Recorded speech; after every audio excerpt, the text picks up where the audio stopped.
কলার মধ্যে ডিম দিয়ে দেখুন বানিয়ে নিন দুর্দান্ত মজাদার একটা রেসিপি, যা খেলে ছোট বড় সবার কিন্তু পছন্দ হবে।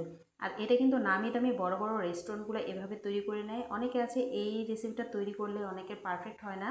আপনি যদি এই রেসিপি ফলো করেন তাহলে কিন্তু খুব সহজে আপনি বানিয়ে নিতে পারবেন, আর চড়া দাম দিয়ে বাইরে থেকে কিনে খেতে হবে না।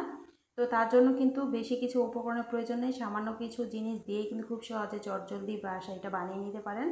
তো তার জন্য লাগছে, এখানে আমি একটি প্যানে নিয়ে নিচ্ছি 2 টেবিল চামচ পরিমাণ চিনি, সামান্য একটু পানি দিয়ে দিচ্ছি। তো কিছুক্ষণ জাল করলে দেখবেন চিনিটা কিন্তু একদম গলে যাচ্ছে। তো এই কিছুক্ষণ জাল করে চুলার আঁচ মিডিয়াম রেখে এটা জাল করব। যখনই এটা কালার চলে আসবে তখন এটাকে নামিয়ে নিতে হবে। খেয়াল রাখতে হবে বেশি যেন ভাজা না হয় বা পুড়ে না যায়। দেখতেই পারছেন একদম পারফেক্ট একটা ক্যারামেল কিন্তু তৈরি হয়ে গেল। তো এটা ঠান্ডা করার জন্য আমি এক পাশে রেখে দিচ্ছি। এরপর আমি এখানে 2টি কলা নিয়েছি, কলাগুলোকে আমি স্লাইস করে 4 ভাগে ভাগ করে নিয়েছি। তার মধ্যে আমি এখন দিয়ে দিব 2টি ডিম। তো আমি এখানে 2টি ডিম দিয়ে করছি, চাইলে কিন্তু আপনারা আরও বেশি করে নিতে পারেন। তো প্রথম আমি ডিমটাকে ভালো করে মিশিয়ে নিব। এরপর আমি কলাগুলোকে একটি চামচের সাহায্যে প্রথমে ম্যাশ করে নিতে হবে, যেন কলাগুলো আস্তে আস্তে করে সবগুলো একদম গলে যায়, বা একটু দানাদার থাকলে সমস্যা নাই। তো এগুলোকে আমি প্রথমে এভাবে চামচ দিয়ে ভেঙে নিচ্ছি, চাইলে আপনারা কেটেও নিতে পারেন। তো ডিম আর কলাটাকে ভালো করে এটাকে মিশিয়ে নিতে হবে। দেখতে পাচ্ছেন সব কিছু কিন্তু একসাথে খুব ভালোভাবে মিশিয়ে গেছে। তো এরপর এখানে আমি একটি ব্লেন্ডার জার নিয়েছি। এখন আমি ব্লেন্ডার জারের মধ্যে দিয়ে দিব সবগুলো মিশ্রণটা।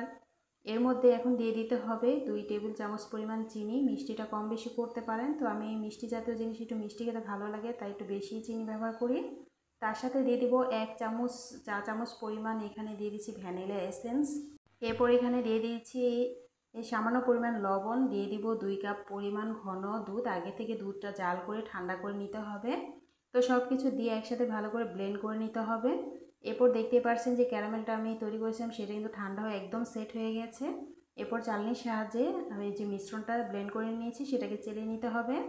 যে কোনো জিনিস ব্লেন্ড করার পর অবশ্যই কিন্তু এটা চালনি দিয়ে ছেঁকে নেবেন। অনেকে বুঝতে পারছেন যে এটা কী তৈরি করতে যাচ্ছি, এটা কিন্তু আমি কলা দিয়ে পুডিং তৈরি করব। আর পুডিংয়ের মিশ্রণ সবসময় কিন্তু চালনি দিয়ে ছেঁকে নেবেন। দেখা যায় অনেক সময় গুটি গুটি দানা বা আঁশ থাকে, সেটা কিন্তু খুব সহজে এটা চেলে নিলে ভালো, তাহলে কিন্তু আপনি একদম পারফেক্ট একটা পুডিং তৈরি করে নিতে পারবেন। তো এইভাবে করে আমি এটাকে চেলে নিচ্ছি, দেখতেই পারছেন। তো কলার ভিতর বিভিন্ন ছোট ছোট দানাদারই থাকতেই পারে, তো সেটা আমি চেলে নিলে এভাবে কিন্তু আপনার পুডিংটা একদম মসৃণ হবে। তো দেখতে পাচ্ছেন ভিতরে কিন্তু একটু একটু দানাদার আছে, এটাকে এইভাবে চেলে নিচ্ছি। আর চাইলে কিন্তু এখানে আপনারা ফুড কালার ব্যবহার করতে পারেন, কলা যেহেতু কলার কালারটা একটু অন্যরকম হয়। তো এটা আমি কিন্তু কালার দেইনি, এমনি বানিয়েছি, যেহেতু ক্যারামেল তৈরি করা এখানে কালারটা কিন্তু অটোমেটিক চলে আসবে। এরপর চুলায় আমি প্যানে গরম পানি বসিয়ে দিয়েছি, একটা টিস্যু দিয়ে দিয়েছি, কারণ এখানে যদি আপনি প্যানটা বসাবেন তখন কিন্তু দেখা যায় নড়াচড়া করে অনেকটাই। তো টিস্যু দিয়ে দিলে দেখা যাবে যে এটা কিন্তু নড়াচড়া করবে না। এখন ঢাকনা দিয়ে ঢেকে আমি 30 থেকে 35 মিনিটের জন্য এটা রেখে দেবো, চুলার আঁচ মিডিয়াম রেখে। দেখতে পাচ্ছেন 30 মিনিট পর মাশাআল্লাহ আমার পুডিংটা কিন্তু তৈরি হয়েছে। আপনাদের চেক করে দেখিয়ে দিচ্ছি ভিতরে কোনো কাঁচা ভাব আছে কিনা, দেখলে বুঝতে পারবেন একদম পারফেক্ট একটা পুডিং হয়ে গেল। তো অনেকে আছে কলার পুডিংটা তৈরি করতে গেলে বলে অনেকে জমাট বাঁধে না, বা দেখা যায় অনেক সময় ভেঙে যায়। তো এই প্রসেসে কিন্তু আপনারা করে নেবেন। এরপর আমি এটাকে রেখে দিব 30 মিনিটের জন্য, আমি নর্মাল ফ্রিজে রেখে দিব। আর যে কোনো পুডিং তৈরি করার সময় অবশ্যই ঠান্ডা অবস্থায় ঠান্ডায় রেখে দিবেন, গরম গরম কখনোই ঢালতে যাবেন না, তাহলে কিন্তু পুডিংটা ভেঙে যাবে। তো দেখতেই পারছেন আমি এখন ডিমোল্ড করে নিচ্ছি। মাশাআল্লাহ কত সুন্দর হয়েছে আমার এই কলার পুডিংটা। তো আপনাদের এখন কেটে দেখিয়ে দিচ্ছি যে কলার পুডিং বানানো কত সহজ, আর এটা ভেঙেও যায় না, কত সুন্দর হয়েছে মাশাআল্লাহ। তো আমার রেসিপি কেমন লেগেছে অবশ্যই কমেন্টসে জানিয়ে দেন। আর এরকম সহজ সহজ রেসিপি দেখতে হলে অবশ্যই আমার চ্যানেলকে ফলো দিয়ে রাখবেন। আর যদি ভিডিওটা ভালো লাগে অবশ্যই একটি করে শেয়ার দিয়ে দিবেন। দেখুন আপনাদের কেটে দেখিয়ে দিচ্ছি ভিতরের ঘনত্বটা যে কত সুন্দর হয়েছে।